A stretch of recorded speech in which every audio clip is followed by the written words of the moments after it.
Verdade, imparcialidade.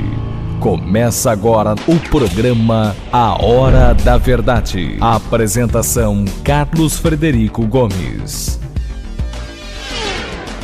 Olá, amigo assinante, estamos iniciando mais um programa A Hora da Verdade na sua TV+, canal 15 da Multiplay. E você pode assistir esse programa também na sua TV+, usando a internet. Você bota tvmais.org e você tem acesso a todos os programas, os últimos programas A Hora da Verdade, exibidos aqui na nossa TV+. Eu queria, infelizmente, estamos chegando no final de um dos piores anos da história do nosso país. Em todos os sentidos. O ano 2016 está terminando com ódio imperando nas instituições do país. Esse ódio está sendo destilado agora e potencializado aqui, mais ainda aqui no estado do Ceará. Nós vivemos um conflito muito grave entre a sociedade brasileira, desde o término da eleição do Aécio com a Dilma. Isso só piorou. Hoje existe um desentendimento e chega à beira da loucura entre os poderes, a falta de razão, de ética e de respeito à cidadania, conflito intermitente entre o poder judiciário e o poder executivo e o poder legislativo, e entre os três. Para terminar esse caos, nós vivemos a pior crise econômica que esse país já viveu na sua história. Nós estamos no terceiro ano em que o Brasil tem queda do PIB e tem queda de crescimento. Nós estamos com um PIB negativo há 2 anos e com crescimento há 3 anos negativo. Então, nós não temos que comemorar no final do ano. Mas o cidadão brasileiro e cearense tem o direito de querer que essas criaturas que ainda fazem o gerenciamento desse país tenham respeito com a nossa vida, com a dignidade. Eu estava numa missa essa semana e o sermão, a homilia do padre, foi para dizer que o que ele escuta mais no seu confessionário são pais de família desesperados, sem ter como sustentar a família, falando até em tirar a vida, por conta da situação econômica, do desemprego e do desalento e do desespero que chegou no seio da família brasileira. E o pior é que tudo isso acontecendo ainda tem um agravante. Quando a gente olha a nossa classe política, quando a gente olha o nosso poder judiciário, quando a gente olha o nosso poder, os gerentes desse país, o presidente da República, os governadores, a maioria deles e prefeitos, em que você, num simples olhar de uma entrevista, você vê que todos eles buscam o holofote, todos eles buscam o seu interesse, todos eles lutam só pelo seu interesse particular ou partidário, sem em nenhum instante pensar no cidadão. E eu pergunto, para que existe o governo? Para que existem os 3 poderes? Para que uma democracia? Para que um Estado democrático de direito? Por que existe a República? Para quem? Essas instituições que estão aí se degladiando, se destruindo, elas existem para quê? Para que Tribunal de Contas? Para que Polícia Federal? Para que Justiça? Para que assembleias? Para que câmaras? Para que Congresso Nacional? Para que Supremo Tribunal Federal? Parece que tudo isso foi feito para atendê-los. E isso não é discutido. Parece que o Supremo Tribunal existe para atender os membros do Supremo Tribunal Federal. As suas vaidades, os seus interesses, as suas suscetibilidades, se eu mando ou se não mando, se eu sou poderoso, se eu sei mais ou não. Lá, o Supremo Tribunal Federal hoje existe para isso. Como o Renan se preocupa se ele é o presidente do Congresso, se ele manda no Congresso, os senadores estão preocupados, cada um com o seu ego, e essa coisa se repete na Câmara, como era no tempo do Cunha, que ele achava que o mundo todo tinha que girar em torno dele, e ele que era importante. E tudo isso está acontecendo a nível nacional. O Brasil está afundando. Existe hoje em curso mais um processo de afastamento de outro presidente, agora do Michel Temer, já desencadeado, inclusive denunciado por uma pessoa que vai muito pouco à tribuna, que é uma pessoa já envolvida em muitos escândalos e que está na República há muito tempo. Acho que é o senador mais antigo que tem lá. Ele tem no mínimo 40, 50 anos de vida pública como deputado, como governador, como prefeito, como senador, que é o Jada Barbalho. Foi à tribuna, peitou o judiciário, falou da imprensa, do quarto poder, e disse muitas verdades. Só não deveria ter saído da boca dele, mas eram verdades. Porque a sua vida, a sua história não permite que ele fale em dignidade, em respeito. Então, a cobrança que ele fez seria muito bem-vinda se fosse tivesse sido feita por um homem de bem, né? Tivesse sido feito por um Pedro Simão. Mas não foi. Mas ele falou em coisas fundamentais. Uma delas é o processo que está em curso, projetado e feito por parte do PSDB, para que se afaste do Temer e se faça uma eleição no colégio eleitoral biônica, elegendo Fernando Henrique Cardoso presidente. Outra coisa que ele falou, e é muito importante ser dita, que isso atende interesses internacionais da banca, né, empresarial e da agiotagem mundial, ou seja, essa turma de banqueiro que faz especulação, e atende também interesses do quarto poder, que é a imprensa desse país. Ele foi mais além. Ele disse que, independente de quem seja o governador ou o presidente, a mídia tem sempre o seu quinhão. E praticamente acusou diretamente as grandes empresas, a grande mídia, que nós não fazemos parte aqui, né? A grande mídia do país, de estar envolvida nesses processos de afastamento. O que eu sei é que o judiciário se empavanou. Acha hoje que é a última Coca-Cola do deserto. Não olha para o seu rabo. Se olhasse, não estaria dentro do Congresso Nacional pressionando deputados pressionando senadores para que os senadores não votassem uma proposta que busca a isonomia à lei, ou seja, que todos os cidadãos brasileiros sejam iguais perante a lei e tenham um teto de ganho salarial. E estava o presidente da Associação dos Juízes do Brasil, dentro do Senado Federal, lutando para que os seus penduricalhos e as maneiras que são encontradas para burlar uma lei federal, constitucional do teto, seja mantido. Depois disso, nós iremos acreditar em quê? Em quem? Eu acho que todo mundo tem o direito de ganhar o seu dinheiro de forma legal, trabalhando, como a gente está fazendo aqui agora. Eu em busca de patrocínio, outro em busca do seu emprego, o juiz ganhando, tem que ganhar bem mesmo. Os senadores têm que ganhar bem, deputados têm que ganhar bem, mas que ganhem o seu salário e viva dele, sem precisar fazer essa quantidade enorme de falcatrua que é feita nos três poderes, que o povo brasileiro não aguenta mais. Por isso é que eu estou convencido de o que a gente vem dizendo aqui. Eu e o Luiz, meus companheiros, me acompanham sempre no programa da Verdade, de que o grande erro de todo esse processo, né, de limpeza brasileiro, que culminou com o desgaste e culminou com praticamente a aniquilação dos políticos brasileiros, hoje isso já é um fato, não é que esteja acontecendo, a classe política, o Congresso está desmoralizado, a classe política desmoralizada.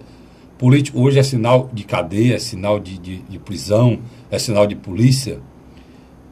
Se o Tribunal Superior Eleitoral estivesse afastado da chapa, nós não estaríamos vivendo essa loucura que estamos vivendo hoje, né, Luiz? Porque com um novo presidente, esse Congresso teria que se adequar a um novo presidente, e durante esse período de 2 anos aí, esse novo presidente podia fazer uma ponte para a outra eleição, que é 2018, e com essa ponte a gente conseguir tocar o Brasil para um caminho em que a cidadania e a vida do cidadão seja mais importante do que o interesse político eleitoreiro de muitos, né? Não é isso? Sem dúvida. É uma semana totalmente atípica, né? Em todos os sentidos. Nós tivemos que um membro da diretoria da Odebrecht vazou, né, para a grande imprensa, alguns relatos de como eles faziam transações e documentos, né? E muito ruim isso aí, viu, Luiz? Porque já está... Ontem já teve a declaração do Gilmar Mendes que essa delação pode ser anulada. Quer dizer, uma coisa que está esclarecendo para o país pode ser rebolada na lata de lixo. Mas eu acho que foi a estratégia da Odebrecht. Acho que foi uma estratégia. Mas quem vaza não é a Odebrecht, Luiz. Não, eu estou dizendo que foi uma estratégia da equipe da Odebrecht. Não, mas deixa eu te explicar. Por que é que tem vazamento? Só para o nosso assinante entender. Vou explicar para você por que é que... Por caso de equipe, por que é que acontece vazamento e não acontece nada? Vou lhe explicar por quê. É muito simples. O vazamento é feito para onde? O vazamento é feito dos procuradores, do Ministério Público, para quem? Para a imprensa. É direto para a imprensa. Não é feito para juiz, para advogado, para nada disso não. As pessoas que tomam conhecimento, o judiciário são pessoas enumeradas. Mas esse vazamento é feito para a imprensa por quê? Porque constitucionalmente é proibido você interpelar ou ir atrás de uma fonte da imprensa. Ela é intocável. E as pessoas, como o Luiz está dizendo, ou o próprio empresário que delatou, ou o próprio membro da justiça que delatou, ou que vazou essa notícia, ele faz para a imprensa, porque sabe que não tem como ele ser interpelado judicialmente, porque a fonte, que é a pessoa que dá a informação para a imprensa, é intocável pelo Poder Judiciário. Isso garantido constitucionalmente. Quando a operação... É por isso que sempre acontecem esses vazamentos. A Operação Mão Limpa na Itália, toda vida que ela era ameaçada, vazava-se a imprensa. Era um método que eles usavam para atrair a opinião pública. Estamos falando isso dos anos 80 e 90. Aqui no Brasil não precisa nem ser ameaçado. O vazamento já é corriqueiro. Já é seletivo, né? Eu não sei se é seletivo, eu sei que ele já ocorre. Quando a gente fala em seletivo, é quando vaza para atingir uns e não vaza para atingir outros. Quando a delação sai como um todo e é homologada pela Justiça, pelo Supremo, no caso, envolvendo pessoas que têm fórum privilegiado, que aí eu teorizo a Vasco quem está tomando essas decisões. Aí, depois de ser homologado, Luiz, ela vai por inteiro, com documento e tudo, e é divulgada, né? Carlos, o vazamento, ele acontece 24 horas depois que Renan Calheiros ficou no cargo. 24 horas depois. Foi na quinta, o julgamento, de quarta para quinta, e o vazamento vem na sexta, pegando o final de semana. O Marcelo Odebrecht depois, ontem. Não, foi na semana passada. O Marcelo Odebrecht? Sim. Foi ontem. Não, o Marcelo está essa semana toda. Pois ele já confirmou os 10 milhões que o advogado José Jung, né? Já saiu. Pois é, o advogado José Jung recebeu... Que você falou hoje no seu programa, pela parte da manhã, bicho, na M Cidade. Isso é que ele recebeu os 10 milhões para a campanha do Temer, recebido pelo Temer. O José Jung é advogado e amigo pessoal do presidente e tinha uma sala colada com a sala dele no terceiro andar do Palácio do Palácio do Planalto. O Nobrat. E ele já pediu demissão. O blog do Nobrat já tinha vazado a carta renúncia do Moreira Franco. Moreira Franco, ex-governador do estado do Rio de Janeiro. Outro denunciado também na Operação Lava Jato. Quadro histórico do PMDB. O que está acontecendo é que estão caindo todos os amigos, as pessoas os amigos pessoais do presidente e pessoas de confiança dele que estão ao acho redor do gabinete dele. Que eu vou mais Saiu o Gedel, saiu agora o Jung. O Jung, apesar de não ter um cargo conhecido por todo mundo, era uma figura importantíssima lá. Para você ter certeza, no terceiro andar lá, não entra imprensa. Até a imprensa, os assessores de imprensa do Planalto é no segundo. E no quarto é que fica o chefe de gabinete. O chefe da Casa Civil. Que foi o chefe da Casa Civil. No terceiro andar só fica mesmo o presidente. E as pessoas de alta confiança dele. E ao lado dele... Um deles era o Jung. Que é o gabinete ao lado. Que é a sala ao lado dele, que é esse assessor especial. Um senhor já de uma certa idade, que é amigo dele há muitos anos, que pediu demissão. Quer dizer, a gente está vendo já esse castelo do Michel se... Mas é aquilo que eu tinha conversado com você. Não é que eles estão caindo. Ele não consegue ficar em pé. Ele não consegue ficar em pé. Uma figura como Padilha e o Moreira, se tiver um pouco de bom senso... Luiz, mas a gente foi muito feliz aqui, porque quantas vezes eu critiquei... Quantas vezes aqui nesse programa eu critiquei... A permanência o ministério formado pelo Michel. Principalmente na área política. Outras vezes eu disse aqui, olha, o povo, ele não entendeu... Não, a gente disse mais nós dois aqui, eles não entenderam o recado das urnas. E estão colocando gente com potencial de bomba. Só que é um detalhe. E com potencial, com pessoas que estavam... era a morte anunciada. Todo mundo sabia que essas criaturas eram todas, sem exceção de nenhuma, envolvidas na Lava Jato. O Instituto Datafolha e o Instituto Paraná fizeram uma pesquisa no mesmo período, praticamente, antes do dia 9 de dezembro. E publicaram durante essa semana. O Datafolha fez a publicação no jornal Folha de São Paulo. E o Instituto Paraná deixou também a amostra. Um dado relevante: 70% da população deseja a renúncia de Renan Calheiros ainda esse ano. De Renan ou de Michel? Desculpa, de Michel Temer para eleições diretas. E vou ser bem sincero com você, eu falei isso no meu programa de rádio e vou repetir aqui. Se o Michel Temer quiser ficar na história como uma pessoa que tem alguma ética, algum senso... Eu disse a mesma coisa aqui da Dilma, né? Vou repetir para ele. O bom da gente ser cidadão e fazer imprensa com seriedade, com honestidade, com respeito a você, assinante. A gente está aqui, nesse momento, gravando para lhe levar informação, não é para lhe desinformar. Informação com opinião, que é mais importante, né? E eu disse aqui que se a Dilma tivesse espírito público, respeito e grandeza e iria ser lembrada por isso, ela teria renunciado. Você lembra, Luiz? Sim, nós falamos isso em abril desse ano. E eu vou repetir aqui agora. Nós estamos há aproximadamente 15 dias no final do ano. Se o presidente Michel Temer tiver hombridade, respeito, dignidade e algum amor a esse país, ele renunciaria. E o simples ato dele renunciar pode dar ao nosso país a possibilidade dele ter uma eleição direta sem ninguém mexer em nada. Porque se o presidente sair até o dia 31 de dezembro desse ano, o presidente da Câmara assume e seria marcado novas eleições. Sai um edital pedindo. E seria marcado novas eleições agora para 2017 já. Se o presidente Temer insistir em continuar e passar do dia 31, como o Luiz é sociólogo, conhece mais do que eu, o Luiz acha que ele não se sustenta. Se não se sustentar, nós teremos eleição no próximo ano. Ele vai sair lá para fevereiro, março ele sai. Agora vai sair e o nosso país vai ser mergulhado numa crise, porque não teremos uma eleição direta, teremos uma eleição no colégio eleitoral, ou seja, a gente vai voltar no tempo da ditadura que o Tancredo foi eleito. É por aí mesmo. Então, porque a legislação, ela é clara.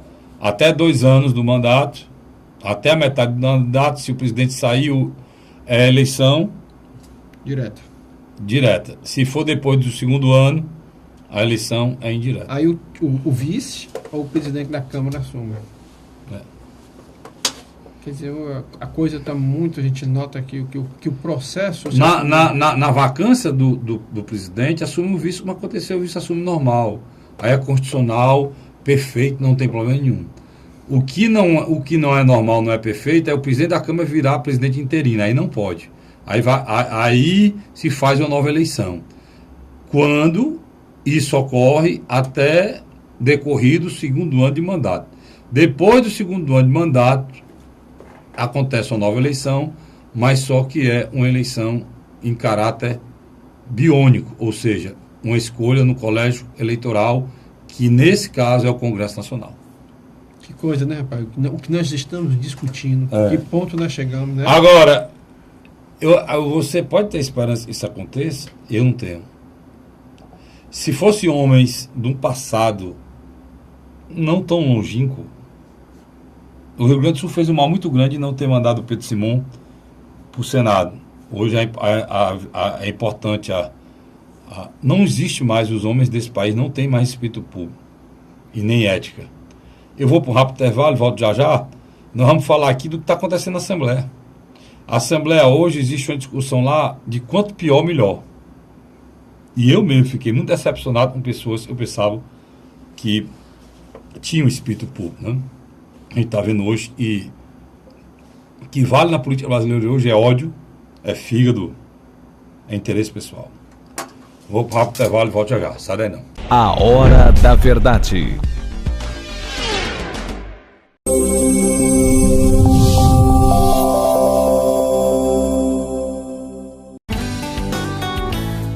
José de Arimanteia, Uruoca.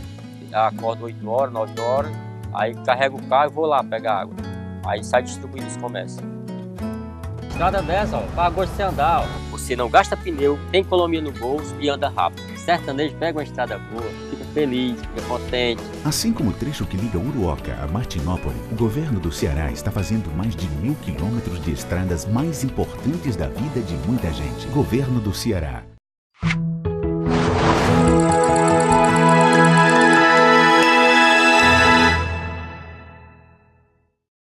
A Hora da Verdade. Estamos de volta agora com o segundo bloco do nosso programa A Hora da Verdade, na sua TV Mais, canal 15 na Multiplay. Você assiste também, botando aí no seu computador, no seu smartphone, tvmais.org. E você vai ver esse programa aqui, que vai ser exibido agora hoje, quinta-feira, e você verá também outros programas que foram exibidos nas semanas anteriores. Luiz, o Sérgio Cabral, você vê, você não tem outro assunto, né?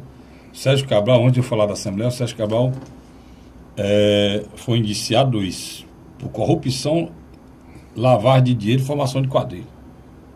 Eita. Código Penal quase todo, né? Quase todo. Ex-governador, ele e a esposa estão presos. A família e rouba unido, vai para a cadeia unido, né? Aquela que comprou $1 milhão em joia para comemorar o aniversário do casamento. Eu fico impressionado que esse cidadão mandava a mulher pegar toda semana R$300 mil de propina em dinheiro. Esse cidadão mandava a mulher comprar joia depositando R$9.900 para burlar o COAF. E acima de 10 mil, o COAF identifica a movimentação. São verdadeiros marginais, macho. Tinha 10 cavalos de raça. Não, cavalo de raça não. Não, você já imaginou um ex-governador? Ele tinha um iate que cavalo nem fala, para o cavalo não saca capim. Mas você imaginar. Você viu a casa que ele tem no local lá? Não, 2 iates. 2 iates, a casa que tem no tal de também. Uma ilha. Na costa do Rio de Janeiro. É por isso, uma linda casa é uma coisa. É por isso que ainda eu tenho respeito pelos últimos governantes do Ceará, porque são pessoas que têm uma vida sóbria. Sabe? Uma vida sóbria, moro num apartamento comum, você não veio falar nessas coisas, sabe? Nem do governador Camilo, nem do governador Cid Gomes. Você pode pegar... Você não tem essas coisas, nem o Camilo, nem o Cid, nem o Lúcio, né? Não tem essa ostentação. Nem o Tasso, que teria condição de ter isso e muito mais, ele não faz a ostentação, né? Não, Tasso, porque o Tasso, os recursos são dele, né? Ninguém iria nem... Ele poderia até fazer, ele é um empresário de sucesso, né? Mas ele é reservado. Mas ele é reservado. Quer dizer, é de um mau gosto, é de uma cafonice esse tipo de atitude Os novos ricos. desse governador velho, ostentação, vagabundo do Rio de Janeiro. E aquela outra coisa, mas é prefeito do Rio que está saindo. Aquela frase dele pro Lula, naquela gravação. Mas você sabe que o Eduardo Paes já está com as contas bloqueadas. Né? Não, aquele ali aquele ali era para estar preso primeiro que o Sérgio Cabral. Estão bloqueadas as contas. E outro que está solto lá como governador, que era para estar preso antes do Sérgio, é o Pezão. O Pezão é tão Pezão que ele foi escolhido para ser o sucessor do Sérgio Cabral. Um cara que convive, é vice, e depois de 8 anos de convivência é escolhido para substituir, é porque foi mais do que conivente, fez parte de tudo. Sem dúvida, sem dúvida. E está lá envolvido em tudo, né? Está saindo agora delações em cima dele. E para complicar... E o mais interessante é que, para você ver, o Tribunal de Contas do Estado, do Rio de Janeiro, que existe não sei para quê, permitiu que tudo isso acontecesse e aprovou todas as contas do Sérgio Cabral. Aí o presidente foi levado para fazer um depoimento na casa. O presidente do tribunal foi levado à base de vara, né? Conduzido coercitivamente para a Polícia Federal, para dar um depoimento que ele pediu 60 milhões de propina só para o metrô do Rio. Agora, só um detalhe para o telespectador compreender. Lá é um braço do Lava Jato. Rio de Janeiro. Interessante. Eu acho que é o braço principal da Lava Jato. Porque onde fica... É um braço principal, Luiz, porque nós estamos falando que é a Lava Jato, a operação que está investigando o quê? Ele está investigando delitos, propinas, licitações fraudulentas da onde? Da Petrobras. E de outros órgãos. Mas principalmente da onde? Da Petrobras. Começou com a Petrobras. Não, principalmente a Petrobras.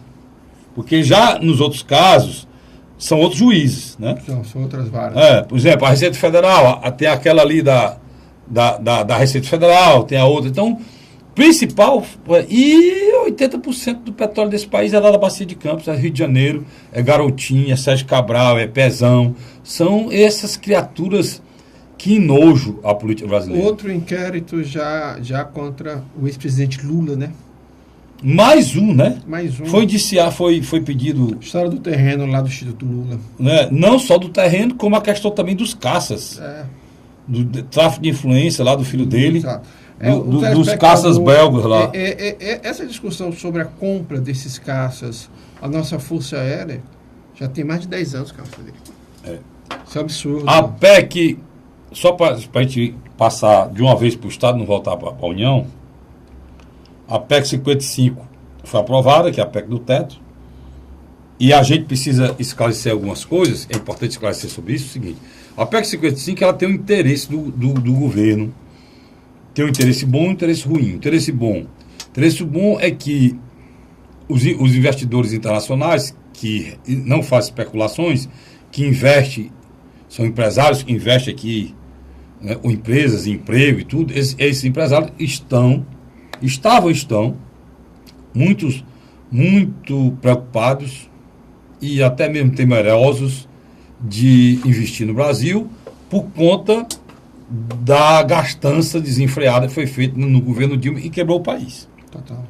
Então, a desconfiança de modelos de governança brasileira fez com que essas criaturas dissessem que eles não tinham nenhuma garantia de investir no país nessa situação. Então, o senhor Meirelles pensou nessa PEC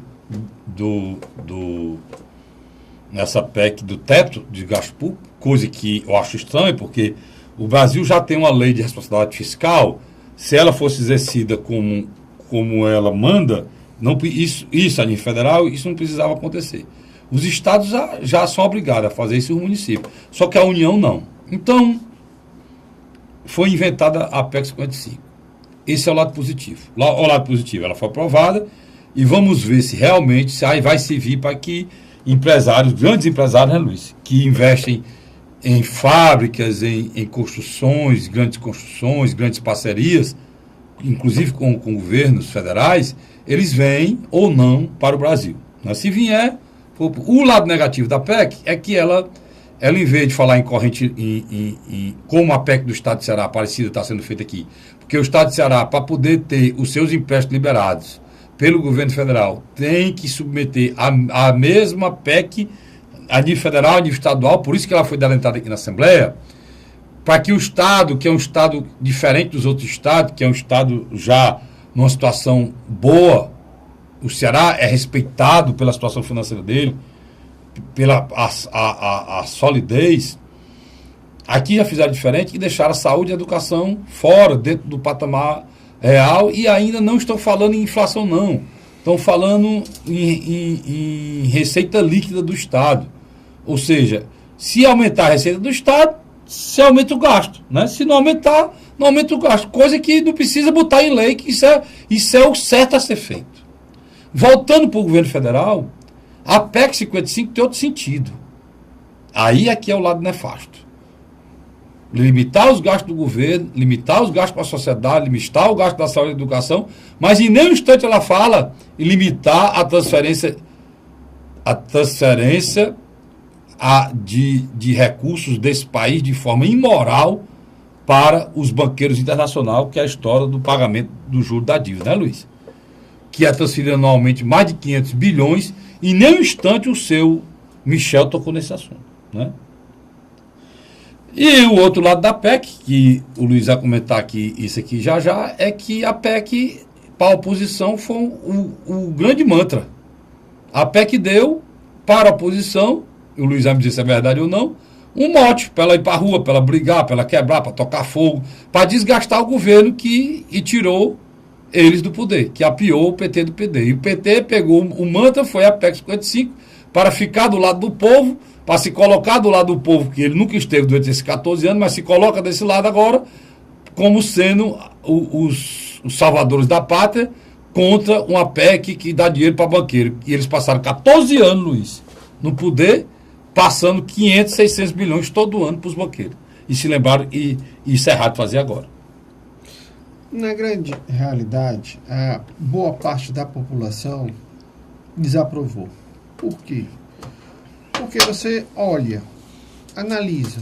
Poxa, só eu que vou ter que acochar o cinto, enquanto essa classe política ainda continua mamando nas tetas. A discussão é essa. Você conversa com qualquer pessoa, as pessoas... E a oposição vendeu muito bem o lado ruim da PEC, né? Sem dúvida. Não falou no lado importante da PEC, que é a questão da retomada econômica, retomada do crescimento econômico que poderia acontecer. Vamos dar um exemplo aqui bem simples. Aqui, que essa PEC ela tem lá, ela foi gestada com figuras que você conhece, como seu cunhado, que é lá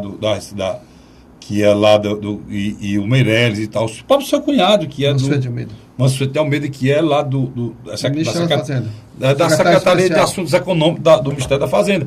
Por que eu estou dizendo isso? Porque tudo tem um lado positivo e tem um lado negativo. A PEC tem um lado péssimo, que é esse que o Luiz falou agora. Você bota para a sociedade a conta, né, Luiz? A conta. E parece... Agora, a pessoa que devia estar calada não está é o PT, porque toda essa conta aí foi no governo petista. Ele que fabricou, ele que destruiu o país, ele gastou de forma insana, irresponsável, tudo que o país tinha. Principalmente em 2014 para eleger a Dilma. Pior, Luiz, pior de tudo isso ainda tem uma coisa, que é preciso a gente lembrar aqui, que a conta está vindo pesada agora com a reforma da Previdência. A reforma mais imoral que eu já vi propor nesse país. Provavelmente muitas pessoas não vão deixar até de pagar, né? Porque não tem condições. Pagar para quê, Luiz?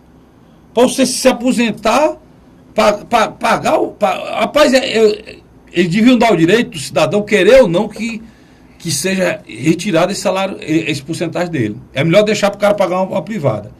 Porque, Luiz, é o seguinte, fazer uma poupança. Acaba, Luiz, com a possibilidade de você se aposentar por tempo de serviço. Você só vai para se aposentar quando tiver com o pé na cova. Tanto faz, um cara como eu começou a trabalhar com 18 anos, Luiz.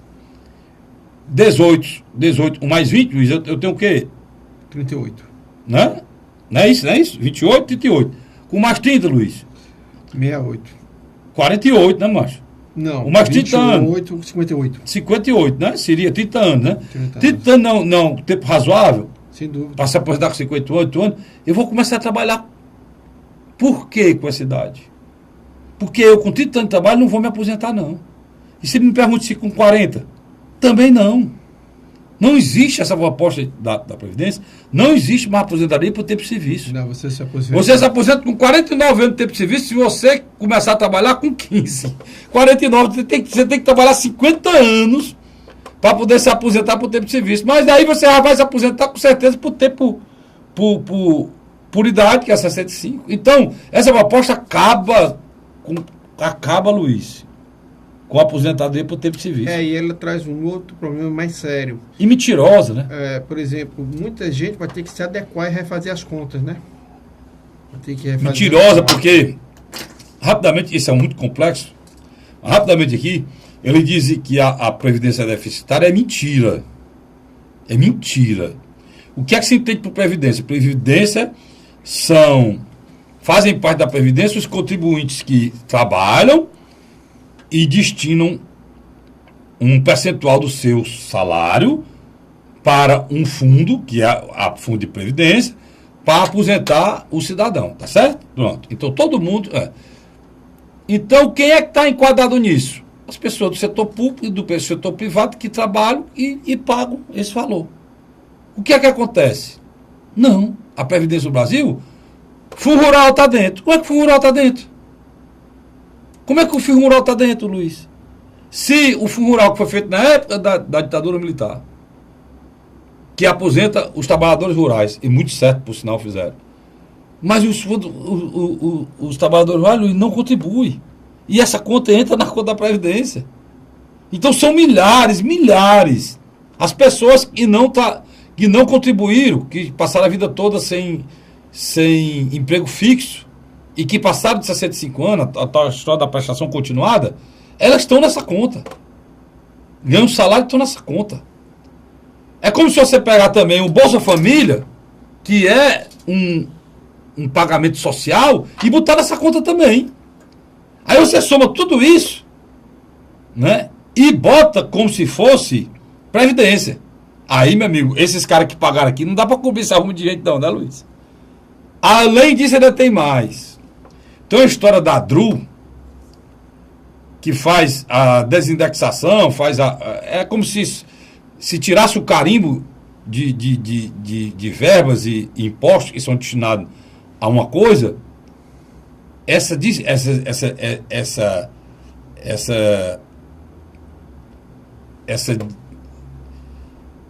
desincompatibilização desse dinheiro, que é feita com a DRU, essa atitude faz com que impostos, Luiz, que eram para ser usados exclusivamente para a área,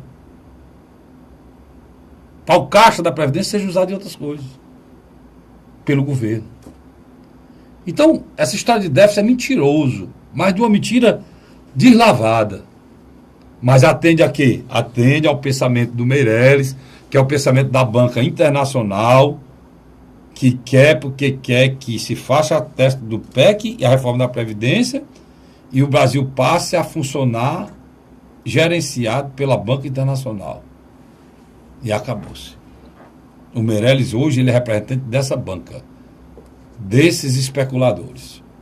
E o pior é que o Meirelles ainda está sendo criticado, porque eles querem muito mais. Isso iria acontecer com a entrada do FHC, porque eles querem que seja mais forte ainda, né, Luiz? O debate sobre a eleição indireta, a figura do Fernando Henrique Cardoso começa a ganhar destaque. Apesar que nessa semana ele deu uma entrevista ao Estado de São Paulo dizendo que nunca disputaria uma eleição indireta. Mas o que me chamou a atenção é que as pessoas já começam a discutir essa possibilidade do ano que vem termos eleições indiretas. Aí está surgindo nomes. Fernando Henrique, depois surgiu aquele outro ex-ministro. Foi ex-ministro da Dilma e do Lula. E foi ex-membro... Ministro da Defesa. E foi ex-membro do Supremo Tribunal Federal. Agora o Jobim. Nelson Jobim. Tá aí. Essa situação é que nós estamos vivendo, né, Luiz? É preocupante. É preciso a gente falar. Eu vou para um rápido intervalo novamente, né, Vicente? E volto já falando de assuntos estaduais, principalmente a bilis, né? E se vive hoje a Assembleia Legislativa do Estado de Ceará. A gente dizer que tem gente falando besteira que a eleição era importante para a democracia, processo democrático no parlamento. Democracia coisa nenhuma. A eleição foi a pior coisa que podia acontecer no parlamento da Assembleia Legislativa do Estado do Ceará. O que ficou lá foi muita raiva, muito ódio e o pior, irresponsabilidades Dos dois lados. dos dois lados decorrentes desse ódio e dessa raiva. Eu volto já para explicar isso para vocês. Sai daí não. A Hora da Verdade.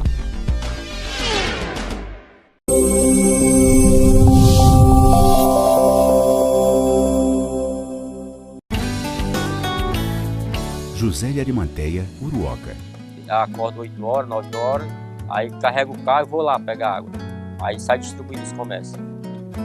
Estrada dessa, para gosto de você andar. Você não gasta pneu, tem economia no bolso e anda rápido. Sertanejo pega uma estrada boa, fica feliz, fica contente. Assim como o trecho que liga Uruoca a Martinópole, o governo do Ceará está fazendo mais de 1.000 quilômetros de estradas mais importantes da vida de muita gente. Governo do Ceará.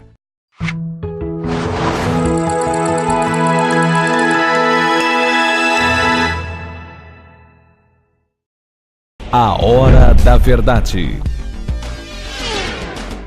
Estamos de volta agora com o terceiro e último bloco do nosso programa A Hora da Verdade, na sua TV Mais, canal da sua TV Mais, canal 15 da Multiplayer. Luiz, eu disse, anunciando esse bloco, no final do bloco anterior, a história que a disputa era salutar, democrática, não se viu na Assembleia, não.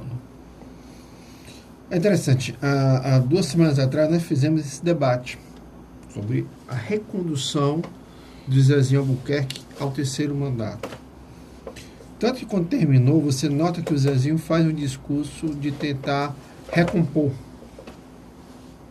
com a chapa adversária. Do outro lado, o candidato derrotado, que é da base governista, mas teve o apoio, em sua grande maioria, de parlamentares da oposição, ou parlamentares que saíram da situação e foram para a oposição, que é ainda o primeiro secretário da Casa e com vários mandatos, Sérgio Aguiar. O Sérgio já fez um discurso mais forte, né? Batendo. Me parece-me que essa semana, quando o governo, correndo contra o tempo, botou uma mensagem necessária para reequilibrar as contas do Estado. Eles ficaram cegos. Estão tudo cegos. Se levantaram contra uma mensagem que há uma semana atrás todos seriam favoráveis. Esses e hoje são contra. Agora, Aí carimbam claramente, eram 13. Carimbam claramente que eles não têm convicção do que falem, do que fazem, nem do que acham. Agora, A decisão é tomada pelo fígado. E esquecem que Minas Gerais, Rio Grande do Norte está pagando, sabe que mês, pessoal? Aqui, bem aqui, vizinho, está pagando que mês? Está pensando em pagar o mês de outubro. 13º nem fale. Aqui no Rio Grande do Norte. Rio Grande do Sul, todo mês, as pessoas estão recebendo o mês anterior parcelado em 10 vezes. Tem gente que tem parcela do ano todinho. Minas Gerais assinou insolvência, um estado mais pujante da União. Rio de Janeiro quebrado total. Povo na rua. E aqui no Ceará, os nossos deputados estão preocupados com a questão do fígado deles. A raiva que eles têm. Eu acho inaceitável o cara que foi secretário, volta para a Assembleia, o cara secretário defendia um governo, um incidente, voltou, sentou na cadeira, mudou completamente o pensamento. Eu acho inaceitável isso, cara.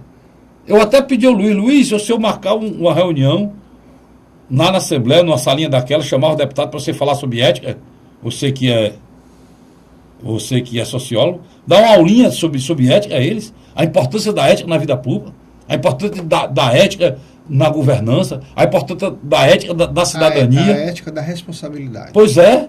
A ética da responsabilidade. Pois é, que falta esses homens, Luiz. Na minha avaliação, agora, no estado do Ceará, a gente tem que eliminar essa história de oposição à situação. Falta? Rapaz, os senhores pensam que a população brasileira não vai identificar a população cearense? Não irá identificar isso? Nós temos 2 situações graves. O presidente esteve no estado do Ceará no último final de semana, que é a questão hídrica. Tem que ser logo resolvido isso. E você viu essa preocupação na Assembleia? tem preocupação de política. Né? Outra questão é o seguinte, essa mensagem é importante sim. O governo do Estado, de alguma maneira, ele quer remanejar alguns recursos. Secretarias vão ser extintas, cargos terceirizados vão ser extintos. A mensagem é uma necessidade e uma obrigatoriedade para o Estado poder continuar com a sua capacidade de fazer empréstimo, que é importante para o Estado cearense, porque o Estado cearense é um dos estados com mais saúde financeira e com mais capacidade de fazer um empréstimo para passar essa situação difícil. E um detalhe. E com tudo isso, os caras estão preocupados no desgaste. Olha, hoje, Luiz, infelizmente eu tenho que dizer isso. Mas deixa-me... Uma parte da oposição, não vou generalizar, uma parte da oposição que são vários, trabalha, né? São vários, trabalha na Assembleia, vou ser leal. Eu não vou nem dizer nomes aqui ainda não, porque eu vou esperar se vai continuar para falar na próxima semana. Uma parte da Assembleia trabalha hoje buscando, lutando o quanto mais... Amanhã, sexta-feira... O quanto pior, melhor. Amanhã, sexta-feira, provavelmente você vai comentar no seu programa de rádio. Né? Pois é, o quanto pior, melhor. Eu estou falando isso aqui porque isso é um fato. E o quanto pior, melhor, vai ser melhor para que eles, em 2018, talvez tenham a sana saciada do poder que eles querem cooptar de qualquer maneira. Mas o quanto pior, melhor, é um desastre para o cidadão cearense, cara. É um desastre para o cidadão cearense. Vamos explicitar mais para o telespectador. É o seguinte, terminado a eleição do dia 1º, surgiu uma nova oposição. E boa parte dela vinha de dentro do próprio governo. Liderado por Domingos Filho, futuro presidente e membro do Tribunal de Contas dos Municípios, o próprio Sérgio Aguiar, isso depois atual secretário-geral da mesa, mas que deverá deixar o cargo no começo do próximo ano, e uma parte da bancada, ou quase toda ela, do PSD e do PMB. Que eram bancadas que faziam parte da base aliada do governo, porque eram pessoas ligadas ao conselheiro Domingos Filho, ao filho dele, conselheiro Domingos Neto, e à mulher dele, prefeita de Itauá, Mone Aguiar. Essas pessoas eram da base do governo, né, Luiz? E passaram a ser oposição. O que acontece? Na minha avaliação, o governo, na tentativa de eleger Zezinho Albuquerque para o 3º mandato, abriu mão de uma grande possibilidade de ter indicado um nome que conseguisse agregar mais. Porque nós sabemos... Mas a oposição também não recuou no nome que tinha, né, Luiz? Não é bem assim, não. Não botar a culpa no governo, não. Não, mas o Zezinho, ele tinha a chance de ser reeleito, que constitucionalmente dava a ele a chance. Né? E teve voto mais do que suficiente para isso. Eu quero dizer para você o seguinte, quando houve a aposta no Zezinho... O que você está querendo dizer? O que você está querendo dizer é que... O que você está querendo é que, para evitar a base, fosse... Se buscasse o 3º nome, como fizeram no tempo do Hélio Landim e do Sérgio Aguiar. Do Zezinho, o Hélio Landim e o Sérgio Aguiar. Que foram buscar no Roberto Foram buscar o Roberto Cláudio. Eu acho que esse era o melhor caminho, na minha avaliação. Eu não estou aqui falando da figura pessoal do Zezinho. Não, bicho, eu estou entendendo. O que eu estou querendo dizer para ti é que as pessoas falam, não, isso é um processo democrático, não sei o quê, depois tudo volta normal. Não voltou nada normal, macho. Sabe por quê? As pessoas lá na Assembleia que perderam a eleição, elas não estão fazendo avaliação do Ceará, do que é importante para o Ceará, do que é. Elas estão avaliando a ação que foram derrotadas e tem que dar uma pancada de volta. Essa pancada, seja como for, tem que ser dada. Aí, para piorar a situação, nós temos parlamentares governistas que estão jogando gasolina. Não, tem. Que se ausentam. Tem. Que se ausentam. Não, o pior. Do outro lado, né?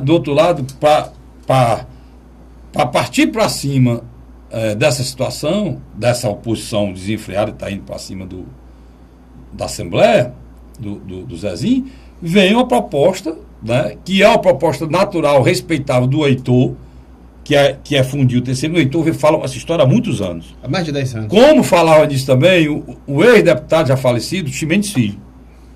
Falava demais na extinção do TCM. Ex-prefeito de Canindé. Ex-prefeito de Canindé e ex-deputado. Que a esposa agora... É prefeito de Canindé. Bom, me lembrei do Chimenez. Essa é uma proposta antiga. E uma proposta real, que já aconteceu em mais de 18 estados da federação. Só 4 tem TCE e TCI. Não traria problema, não. Normal. Só que o governo, que seria contra, porque o governo Itaí e os outros para trás sempre usa o TCM e o TCE como moeda de troca, até mesmo para colocar lá ex-políticos, né? Agora está se dizendo a favor. E já tem 24 assinaturas, Luiz. Olha, aí o governo retruca, né? Ou seja, faz a revanche, vai para cima com atitude que para mim não é normal. Não é sana, não é salutar. Por quê? Porque ele está indo para a revanche pelo simples fato do senhor Domingos Filho ter sido eleito presidente do TCE. Quem indicou o TCE? Agora vou ser bem sincero para você. E quem indicou ele? O próprio governador que hoje quer que ele saia. O ex-governador Cid Gomes. É por isso, cara, que eu digo que você precisa chamar esse povo todinho, Luiz. Ou vamos chamar aí um outro PhD, doutorado, pós-doutorado, botar esse povo tudo numa sala e dizer, olha, pessoal, vocês têm que ter um mínimo de ética. Vocês podem exercer a sua atividade política partidária, mas vocês têm que ter um mínimo de respeito e ética. Porque o cidadão que está ouvindo o Castirico, o Luiz, ele vai saber que o Cid Gomes, um tempo desse, falava bem do Domingos Filho. Que o Domingos Filho, um tempo desse, dizia que o Cid Gomes é o melhor governador do mundo. Né? Que o Domingos Neto, dia desse, defendeu esse governador Camilo Santana como o melhor governador do planeta. Defendeu até Dilma. Defendeu o governador como o melhor governador do planeta. E agora, esse mesmo Domingos Neto está dizendo coisas contra o governador que de uma hora para outra. Por quê? Porque os interesses dele foram atingidos. Do outro lado, o governador e deputados que falavam bem do Domingos Filho, falavam bem do Domingos Neto, que falavam bem do PMB, do PSD, que era da base, essas pessoas hoje estão revoltadas e falando mal, né, dessas lideranças, porque não estão mais na base. Agora, então, vocês precisam de um pingo de ética. Um pingo, olha. Não, cara, nós temos nosso interesse, mas não vamos falar isso não. Um dia desse eu estava falando mal bem desse cara, mano. Vai pegar mal. Não sei o que. Rapaz, preocupação. Não tem. Vocês acham que a gente tem a obrigação de aceitar todas essas briguinhas de comadre de vocês e o nosso ouvidinho aqui ser pinico, né? Das baboseiras que vocês começam a falar e aí, se pegar um caso de pro, né? Ou uma pessoa que tenha respeito, diz, mas deputado, o senhor um dia desse não dizia que esse governador era uma pessoa boa? Né? Aí ele dizia, ex-governador, o senhor um tempo desse não dizia que esse deputado era um homem de bem? Carlos... Isso é demais, cara. Isso vem acontecendo no Ceará com muita frequência, sabe?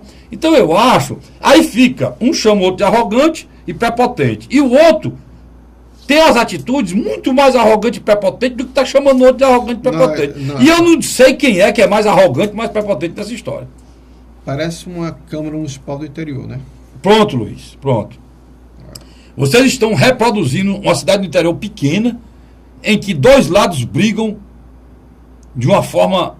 gritante. Não, de uma forma assim, sangrenta, pelos recursos do erário. E por isso aí vale tudo. Se for isso aí, pessoal, eu ainda vou aguardar para ver se bate nos senhores um pouco de bom senso, um pouco de respeito ao cidadão cearense, né? E entendam que vocês não têm o direito de pegar os interesses pessoais de vocês e vomitar em cima dos interesses, vomitar por cima, abafar os interesses do povo cearense. Agora, nós estamos 5 anos de seca. Nós, graças a Deus, temos um estado equilibrado pela força, pela coragem, pela determinação de um governador austero, que é o governador Camilo Santana. Não fico com raiva de dizer isso não, porque um dia desse quem dizia isso era vocês, era da oposição. Que era da situação virada oposição. Tá certo? Porque isso é uma verdade. É uma verdade que precisa ser dita. Tá certo? O erro do governador Camilo Santana é aceitar e entrar nessa briga de acabar com o TCM por conta de uma querela política. Governador, se o senhor quer acabar, você fazer isso aí, faça em outro momento. Agora pegou mal. Agora pega mal. Ô, Carlos, Né? o governador Camilo Santana, terminando esse ano, ele precisa reorganizar a base dele. E sem dúvida, sem dúvida. Ele teve alguns ganhos. Por exemplo, Perdas e ganhos. Ele teve perdas e ganhos. Mas o mais importante, e eu acho que talvez você vai concordar comigo, eu tenho todo o respeito pelo líder da bancada governista. É um deputado novo, primeiro mandato, o Evandro Leitão. Mas eu acho que para o segundo biênio do governo Camilo Santana, eu acho que ele tem que tirar alguém mais experiente. Ele se saiu muito bem, Luiz. Se saiu. Até me surpreendeu. Por quê? Porque ele não tinha experiência. Ele não era o Nelson Martins. Ele não tinha experiência, né? Ele não era E ele, para mim, Sartre da vida. ele se sobressaiu diante da... Porque ele pegou também uma oposição muito mais pesada do que o Nelson. O Nelson praticamente não tinha oposição. Era ele o Heitor. Não, era eleitor. Não, mas aí talvez vá concordar comigo. Estou dizendo que está na hora de botar alguém com mais condições. O que eu acho que o governador precisa é definir essa base com mais solidez. Porque a minha preocupação, e talvez você vai concordar comigo, não é o... A oposição foi um desastre. A gente estava conversando lá e um deputado chegou próximo a gente na época da eleição e dizia assim, não, sei o que, está ganhando, não sei o que, e eu, um amigo meu, a gente dizia, pai, toma cuidado. E esse pessoal que está dizendo, e vota, não vota muito assim não. Luiz, eu cantei a pedra aqui, como é que o deputado do PC do B poderia votar na oposição, Luiz? Isso aí é infantil, cara. O deputado faz parte da base e tem cargos no governo. Natural. O governo é feito por partidos que ganham o governo. O PCdoB ganhou o governo do Estado junto numa parceria com o governo e estava lá. Então, antes de o cara se comprometer a votar na chapa da oposição que vai bater de frente com o governador, antes disso era para ter chamado o partido, feito a reunião. Dizer, aí não. Foram fazer a reunião depois de assumir o compromisso. Aí, meu amigo, sabendo que tinha, né? Aí outra coisa, você também contar um deputado historicamente estão lá no governo, fazem parte do governo, inclusive com cargos, e de uma hora para outra resolvem dar uma de gostosinho, sai de banda, e a gente conhece, e você achar que esses deputados iriam ficar. Agora, o que é lamentável foi a defecção dentro da própria oposição. Aí sim, aí ninguém esperava. De quatro deputados do PMDB, perdeu-se 2. 5. Não, de 4, 2 votaram contra. A chapa da oposição. Era 5. São 5, são 6. Eram 6, 2 votaram contra. 6, 2 votaram contra, né? Que é o Daniel, a doutora Silvana, o Leonardo, né? O Aldic e o prefeito de Iguatu. O ex-prefeito de Iguatu. Agenor. São 5. De 5, 2 votou contra, né? Não, e tinha um menino que foi eleito pelo PPS e hoje foi vereador de Fortaleza. O meu amigo Tomás Holanda. Né? São 6. Então, de 6, 2 votaram contra. Isso aí ninguém esperava. Você tem a figura do vice-presidente da mesa, o Tim Gomes. O Tim consegue dialogar com a oposição. Tem trânsito livre tranquilo. Você tem um parlamentar de uma longa data lá, calado, como Antônio Grange. O Heitor votou no Zezinho. Não, mas eu estou dizendo, eu acho, só para reforçar dizendo, eu acho que o Evandro pode ser considerado até um bom líder, mas eu acho que está na hora de botar alguém com mais capacidade de moderação, que consiga trazer principalmente os deputados independentes. Você tem deputados ali que foram para a oposição, mas voltam com bom... Mas o que eu quero, o cara tem que fazer a oposição mesmo, a oposição salutar, importante, fiscaliza. Mas os deputados da oposição têm que fazer a oposição com responsabilidade, Luiz. Luiz. É difícil agora. Mas Luiz, isso daí não estou fazendo um favor, não. Obrigação é uma obrigação para a história, é uma obrigação para o nome deles. É a obrigação da avaliação deles como cidadão. Não, mas eu acredito... É a obrigação da vida deles como parlamentar. Se você faz uma oposição irresponsável, fazer por fazer, só para satisfazer a sua bilis e só para satisfazer os seus interesses políticos, eleitorais, partidários, você perde o respeito do povo do Ceará. Essa posição que nasceu agora é mais raivosa, Carlos Federico. Não, pode ser raivosa, Luiz, Ela é mas o raivosa, que for de ela interesse vai do povo mais, cearense, ela vai. ela pode ser raivosa, mas o que for de interesse do povo cearense, Luiz, eles não têm o direito de destruir.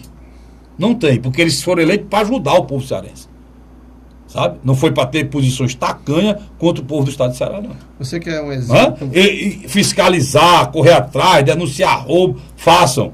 Isso aí, agora, o que for de interesse do povo do estado de Ceará, para que o estado fique equilibrado, para que não haja desemprego, para, por exemplo, o PIB de Fortaleza agora é do maior do Nordeste.